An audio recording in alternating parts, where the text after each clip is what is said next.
अस्सलाम वालेकुम दोस्तों, मैं हूं आपका डॉक्टर इमरान। आज हम बात करेंगे एक हकीम साहब के टोटके के बारे में। गुर्दे फेल हो गए थे उसके, पानी डाल के दें, उसमें अंगूर के पत्ते डाल दें और मर गया था बेचारा। उसी दिन ही सांस फूल गया था। तुमने किसी और का इलाज किया है? डॉक्टर साहब, एक हकीम से मैंने सुना था ये कलमी शोरा नहीं होता। डॉक्टर साहब, मैंने आपसे कहा था मुझे हकीम बनाते हैं। जी चिंटू, आपने मुझे हकीम नहीं बनाया। हकीम बना दें प्लीज। चिंटू, तुमने कभी किसी मरीज का इलाज किया है आज तक? हाँ डॉक्टर साहब, मैं पिछली दफ़ा जहाँ पे काम करता था ना, उनके यहाँ मैंने एक मरीज का इलाज किया था। हाँ, क्या इलाज किया था तुमने? क्या मसला था उस मरीज को? डॉक्टर साहब, उनके मरीज ना डायलिसिस करवाते थे, गुर्दे फेल हो गए थे उसके। मैंने एक जगह पढ़ा था कि अगर गुर्दे फेल वाले मरीज को ना एक घड़े में पानी डाल के दें, उसमें अंगूर के पत्ते डाल दें और बहुत सारी चीज़ें वो डाल दें ना, वो पिलाएं, मरीज ठीक हो जाता है। फिर चिंटू, तुम्हारा मरीज ठीक हुआ था? नहीं डॉक्टर साहब। फिर क्या हुआ था? मर गया था बेचारा। उसी दिन ही सांस फूल गया था, मर गया।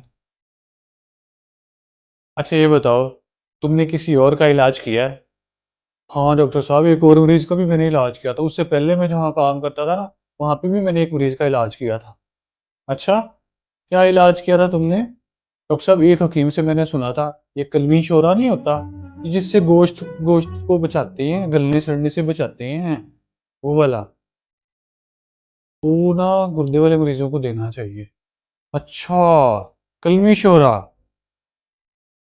फिर तुमने दिया, फिर क्या हुआ मरीज को? हाँ डॉक्टर साहब, मैंने दिया था उसे। हमारा मरीज बच गया था? नहीं डॉक्टर साहब, वो तो उसी वक्त ही मर गया था।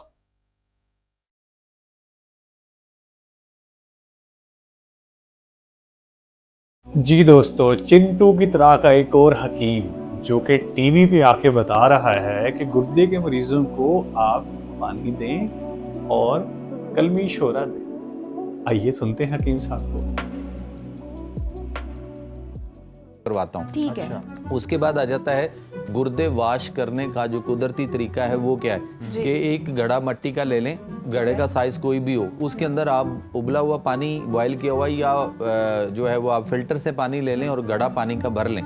उसमें आपने 10 ग्राम कलमी शोरा लेना है, 10 ग्राम जौं खार लेनी है, दोनों चीज़ें पंसारी से मिलेंगी, वो आप उसके अंदर डाल दें। और 1 पाव अंगूर के पत्ते लेने हैं। लोगों के घरों में मुख्तलिफ जगहों पे अंगूर की बेल लगी, बल्कि पाकिस्तान में जितना इस वक्त मसला गुर्दों का है, लोगों को अपने मुख्तलिफ जगहों पे अंगूर की बेल सिलगानी पड़ेंगी और उससे पत्ते लेने पड़ेंगे। चूँकि वो जो पत्ते आप लेंगे ताज़ा पत्ते लें और उसका वज़न जो है वो 1 पाव वज़न उसका पूरा हो। तो वज़न करके फिर आप उसको धो के अच्छी तरह, तो उसके बाद आप घड़े में डाल दें और इसको हिला के और उसके बाद घड़े को आप ढांप के रख दें 6 घंटे, वो पड़ा रहे। 6 घंटे के बाद ये आपका पानी जो है ना गुर्दे वाश करने का कुदरती तरीका तैयार हो चुका है। अच्छा। फिर मरीज को सादा पानी नहीं देना, उसको आप ये घड़े वाला ही पानी दें। जितना पानी घड़े में से पीने के लिए लेना है उतना ही आपके पास और पानी सादा पड़ा हो अलहदा, जो आप जितना घड़े में से निकाला उतना आप फिल्टर वाला पानी या उबला हुआ पानी उसमें और डालते रहें, जितना निकालें उतना और डालते रहें। ये 3-4 दिन 5 दिन गर्मियों में, और जब सर्दी आएगी तो उस वक्त ये 8-10 दिन तक पानी ठीक रहता है। उसके बाद जब इसमें बैड स्मेल शुरू हो जाए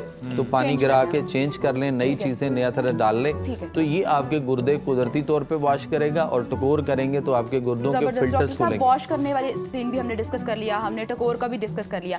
ये कहिएगा इलाज और अलामात पर तो हम जा रहे हैं, लेकिन जी जी जी जी, सुना आपने?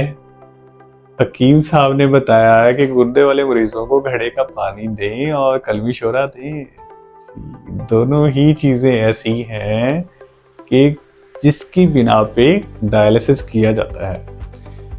डायलिसिस की इंडिकेशन में सबसे पहली और इम्पॉर्टेंट चीज जिसकी वजह से डायलिसिस होता है, हम कहते हैं फ्लूइड ओवरलोड। आम जुबान में कह लें फेफड़ों में पानी चला जाना। गुर्दे पानी अच्छी तरह से निकाल नहीं पाते।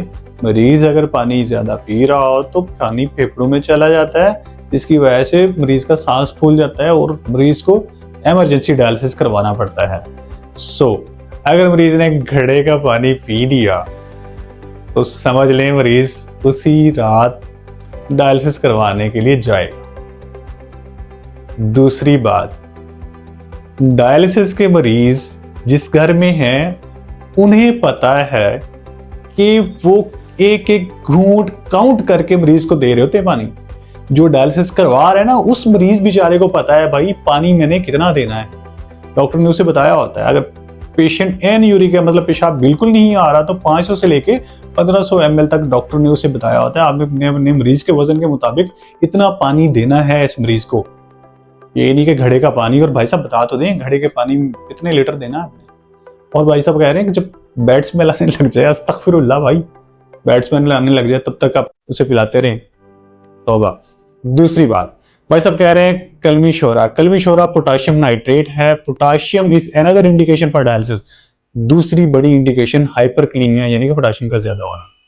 भाई जो डायलिसिस के मरीज है ना, उनसे जाके कभी बात की है आपने? उनसे जाके पूछे भाई डायलिसिस आपको कब कब करवाना पड़ा, इमरजेंसी डायलिसिस कब करवाना पड़ा। पोटाशियम एक ऐसी चीज है जो अगर ज्यादा हो जाए तो मरीज का दिल विद इन सेकेंड्स बंद हो सकता है। हाइपरकलीमिया विद इन सेकेंड्स दिल बंद कर सकता है।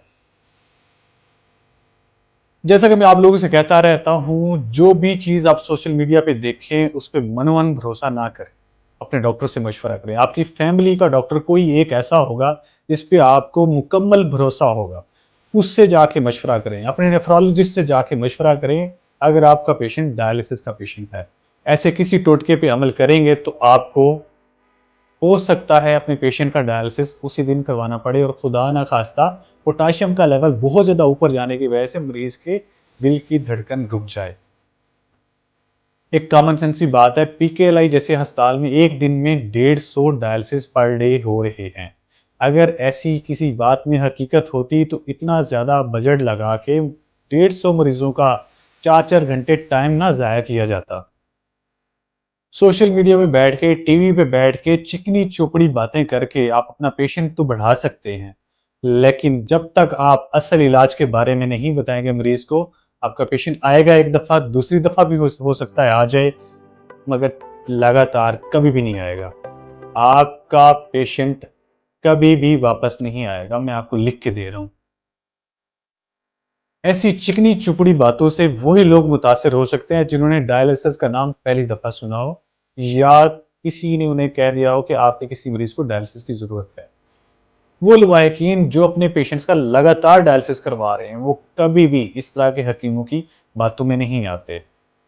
अगर आपकी फैमिली में खुदा न खास्ता किसी को एंड स्टेज रीनल डिजीज हो गई है, मतलब कि गुर्दे मुकम्मल तौर पे काम करना छोड़ चुके हैं और उस मरीज को पेशाब आना बंद हो चुका है, तो उसके पास सिर्फ 2 ऑप्शन है, या तो डायलिसिस है या किडनी ट्रांसप्लांट। अपना और अपने मरीजों का ख्याल रखें, सच जानें, और अगर कोई इस तरह की आपको बात बताए तो उस पर थोड़ा सा रिसर्च कर लें या अपने डॉक्टर से मशवरा कर लें। अगर आपको ये वीडियो पसंद आई हो तो लाइक, सब्सक्राइब और शेयर जरूर कर दीजिएगा। Thank you.